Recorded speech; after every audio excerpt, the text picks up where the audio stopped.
اعوذ باللہ من الشیطان الرجیم، بسم اللہ الرحمن الرحیم۔ اب یہاں سے 6 رکوع میں نے عرض کیا تھا کہ نصف ثانی کو 3 حصوں میں تقسیم سمجھیے، پہلے 2 رکوع مکمل ہو گئے، 11واں اور 12واں۔ اب 6 رکوع مسلسل چلیں گے غزوہ احد کے حالات پر۔ پہلے وہ غزوہ سمجھ لیجئے کہ تھا کیا۔ غزوہ بدر کا چونکہ تذکرہ ہوگا وہ تو سورہ انفال میں ہم پڑھیں گے، ترتیب مصحف اور ہے، زمانی ترتیب نہیں ہے، ترتیب نزولی نہیں ہے۔ غزوہ بدر میں مسلمانوں کو بہت زبردست اللہ نے فتح دی، کفار مکہ کو بڑی زک پہنچی، 70 بڑے تقریباً سارے ان کے بڑے سردار مارے گئے۔ ان کے اندر اب جو جلن تھی اور غصہ تھا، اور عرب کا یہ مزاج تھا کہ بدلہ لینا ہے، لہذا 1 سال کے اندر انہوں نے پوری تیاری کی، تمام جو بھی کر سکتے تھے ساز و سامان جمع کیا، 3000 کا لشکر لے کر۔ اور اب ابو سفیان، ابو جہل تو مارا جا چکا تھا، وہ تھا سردار جو کہ بدر میں آیا تھا فوج لے کر۔ اب ابو سفیان جو ہیں وہ چونکہ بعد میں ایمان لے آئے، ان کے نام کو تو ہم ادب کے ساتھ ہی لیں گے، اب وہ سردار تھے اس وقت، اور وہ 3000 کا لشکر لے کر آئے، اور اس دفعہ وہ اتنا اہتمام کر کے آئے تھے کہ ہماری فتح یقینی ہے۔ اپنے بچوں کو، خاص طور پہ خواتین کو بھی ساتھ لے کر آئے، تاکہ ہمارے اندر غیرت رہے کہ ہماری عورتیں بھی ساتھ ہیں، اگر کہیں میدان سے ہمارے قدم اکھڑ گئے تو ہماری عورتیں جو ہے وہ قبضے میں چلی جائیں گی مسلمانوں کے۔ تو ہند جو تھی، اس کی بیوی، ابو سفیان کی بیوی ہند، وہ بھی ایمان لے آئی بعد میں، لیکن عتبہ کی بیٹی تھی، اس کا باپ اور بھائی عتبہ ابن ربیعہ، اور چچا اس کا اور بھائی، یہ 3 جو ہیں بدر میں قتل ہو چکے تھے، مسلمانوں کے ہاتھوں واصل جہنم ہو چکے تھے۔ تو ہند کے سینے کے اندر بھی انتقام کی آگ تھی۔ باقی تو یہ کہ کوئی گھر بچا ہی نہیں تھا مکے کا جن کا کوئی نہ کوئی آدمی مارا نہ گیا، اور 70 آدمی مارے گئے تھے۔ اب یہ جب لوگ آئے ہیں تو ادھر حضور نے مشورہ کیا صحابہ سے کہ کیا کرنا چاہیے، لشکر آ گیا 3000 کا۔ کچھ لوگوں نے کہا کہ ٹھیک ہے، کھل کر مقابلہ کریں گے، ڈٹ کر مقابلہ کریں گے، چلیں گے میدان میں۔ حضور کا اپنا رجحان ادھر تھا کہ یہ صورتحال ایسی ہے کہ ہم اگر مدینے میں محصور رہ کر مقابلہ کریں تو بہتر ہے۔ لیکن جو لوگ بدر کے بعد ایمان لائے تھے، ایک تو ان کا جوش و خروش تھا، ان کا ہمیں تو شہادت چاہیے، ہمیں آخر اس موت سے کیا ڈر ہے، شہادت ہے مطلوب و مقصود مومن، نہ مال غنیمت نہ کشور کشائی۔ تو حضور نے ان کا لحاظ کرتے ہوئے آپ نے فیصلہ کر دیا ٹھیک ہے، ہم میدان میں جائیں گے، کھل کر مقابلہ کریں گے۔ اس پر جب وہ مقابلے میں پہنچ گئے ہیں، آپ لے کر گئے تھے 1000 آدمی باہر۔ جب آمنا سامنا ہوا ہے تو وہاں عبداللہ ابن ابی یہ کہہ کر اپنے 300 آدمیوں کو لے کے واپس آ گیا۔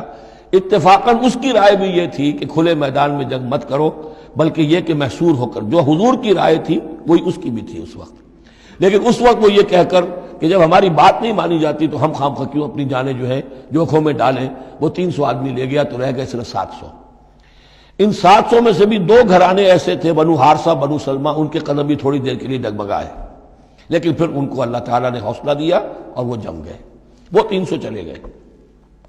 اس کے بعد اللہ نے وعدہ کیا ہوا تھا مدد کا، جنگ ہوئی، مدد آئی اور اللہ نے فتح دے دی۔ لیکن وہ ایک درہ تھا مسلمانوں کی پشت پر پہاڑ میں۔ حضور کو اندیشہ تھا کہ ایسا نہ ہو کہ وہاں سے ہم پر حملہ ہو جائے، تو 2 طرف سے ہم چکی کے پاٹ کے درمیان، 2 پاٹوں کے درمیان آ جائیں۔ وہاں 50 تیر انداز آپ نے مقرر کر دیے تھے کہ یہاں سے مت ہلنا، چاہے تم یہ دیکھو کہ ہم سب مارے گئے اور ہمارے گوشت جو ہے وہ کوے اور چیلیں کھا رہے ہیں، تب بھی تم نے نہیں ہلنا یہاں سے۔ لیکن جب مسلمانوں کو فتح ہو گئی، وہاں اختلاف ہو گیا کہ حضور نے جو فرمایا تھا وہ شکست کے سلسلے میں تھا، اب تو فتح ہو گئی ہے، چلو اب چل کے مال غنیمت جمع کرنے میں باقی تم لوگوں کا ساتھ دو۔ جو وہاں کے لوکل کمانڈر تھے وہ منع کرتے رہے کہ ہرگز مت ہلو، حضور کا حکم یاد رکھو۔ وہ تعویل کر چکے تھے حضرت حضور کے حکم کی۔ 35 چلے گئے، 15 رہ گئے۔ خالد ابن ولید اس وقت جو تھے، کیولری جو تھی، جو گھڑ سوار تھے ان کے جو ہے کمانڈر خالد ابن ولید تھے، ایمان نہیں لائے تھے ابھی۔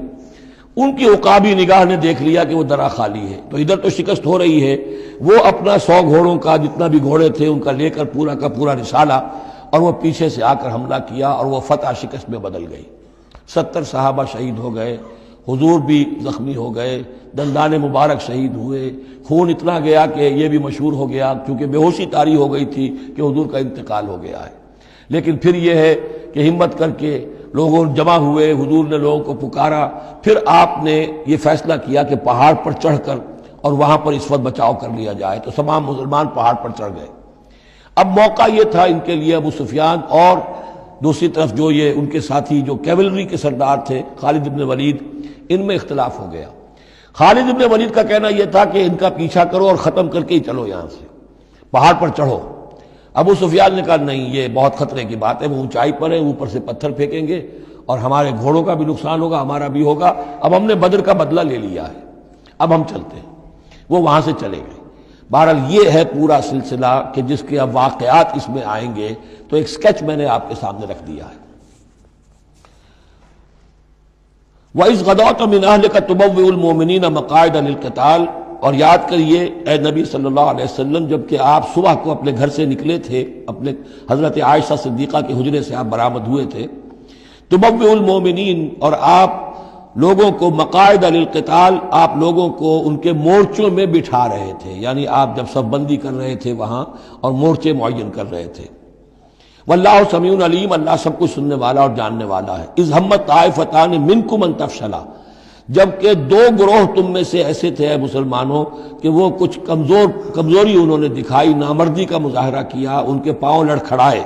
واللہ ولیہما، حالانکہ اللہ تعالیٰ ان کا پشت پناہ تھا۔ وعلی اللہ فلیتوکل المؤمنون، اور اللہ تعالیٰ پر ہی توکل کرنا چاہیے اہل ایمان کو۔ جیسا کہ میں نے عرض کیا، یہ بنو حارثہ بنو سلمہ انصار کے دو گھرانے تھے، عارضی سی ان کے اندر کمزوری آئی، بر بنائے تب بشری، لیکن پھر وہ جم گئے۔ لیکن ان کی جو ہے ذکر قرآن میں کر دیا گیا، اور وہ اس پر فخر کرتے تھے کہ ہم وہ لوگ ہیں کہ جن کا ذکر اللہ نے قرآن میں کیا ہے، واللہ ولیہما، کیونکہ پھر وہ عارضی سی جو ان پر آئی تھی کمزوری، وہ رفع ہو گئی۔